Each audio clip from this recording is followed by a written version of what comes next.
শনিবার ব্রিগেডে মুখ্যমন্ত্রীর পাশাপাশি শপথ নিয়েছেন দিলীপ ঘোষ। রবিবার প্রাতঃভ্রমণে বেরিয়ে নতুন দায়িত্ব নেওয়ার পর কাজের অগ্রাধিকার, বিরোধীদের ভূমিকা এবং তৃণমূলের অন্দরের পরিস্থিতি নিয়ে কড়া ভাষায় আক্রমণ শানালেন বিজেপি নেতা দিলীপ ঘোষ।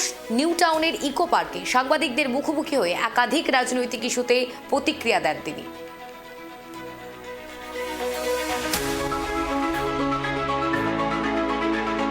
দিন এলো ডবল খুশির জন্মদিন, আমাদের বিশ্বকবির বার্থডেতেই দিলীপ ঘোষ দাদার মন্ত্রিত্ব পদের জন্মদিন।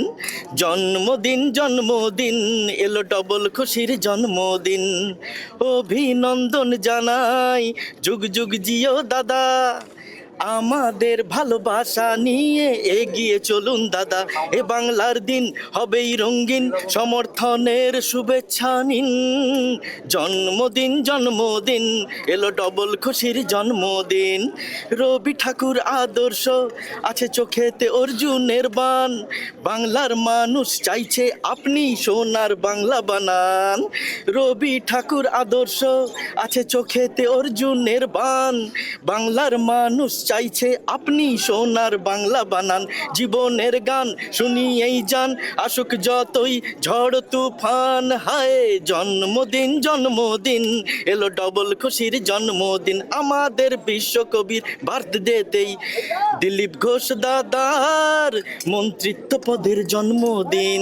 জন্মদিন জন্মদিন এলো ডবল খুশির জন্মদিন। বা শুরু হয়েছে, শপথ গ্রহণ হয়েছে, ঢোকা হয়েছে, খালি এখনো চার্জ যতক্ষণ না আমাদের হাতে আসছে আমরা কাজ শুরু করতে পারবো না। দপ্তর ভাগ হবে, সব মন্ত্রীদের, আরও অনেক মন্ত্রীরা শপথ নেবেন, 2-4 দিন লাগবে সময়, তারপর কাজ শুরু হয়ে যাবে। তিনি বিরোধীদের কোনো জায়গা দিয়েছেন, কোনো সম্মান দিয়েছেন, বাঁচার অধিকার দিয়েছেন? ঘরবাড়ি ভেঙেছেন, তাদের মুখ দেখতেন না, কি বলেছেন? আজকে ঠেলায় পড়েছেন বলে গাছে উঠতে হচ্ছে।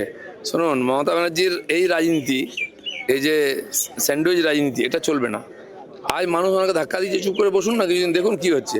কেউ আপনার সঙ্গে নেই, আপনার পার্টির লোকেরাও নেই, পার্টির লোকেরা ঘর ছাড়া, তাদের খোঁজ খবর নিন।